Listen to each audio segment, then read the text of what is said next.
When people from conflict zones need to be taken to safety, it's these workers and volunteers who get the job done. This footage was shot by Mohammed Furqan, an aid worker who's been volunteering since high school.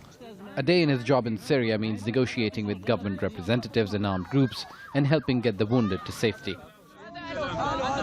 But he says he's understood more about the chaos of war and the importance of being there in moments like this.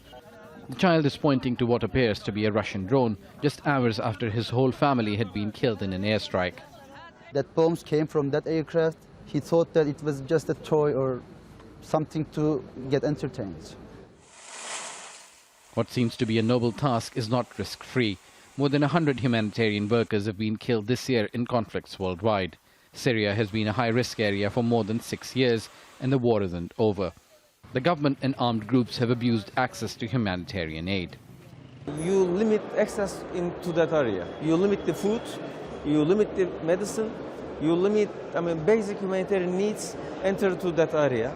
This is what is humanitarian access is used as a weapon. That's one reason why 1,500 aid workers from around the world are in Turkey.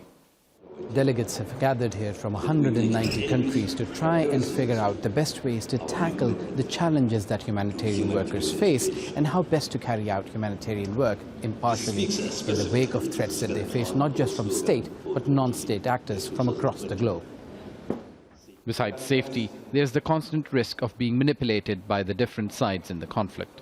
It's a hard question that you are asking, but it is also a question which is more than 150 years old. When the ICRC was founded, this was exactly the debate in the 19th century. The criticism that we would create an organization which would prolong war instead of abolishing war. And I think today we are more aware in the situations that you describe that we can't escape the humanitarian imperative of helping people survive in the most difficult circumstances.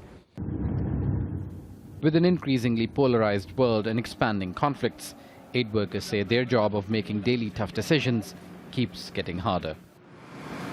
Osama bin Javaid, Al Jazeera, Antalya.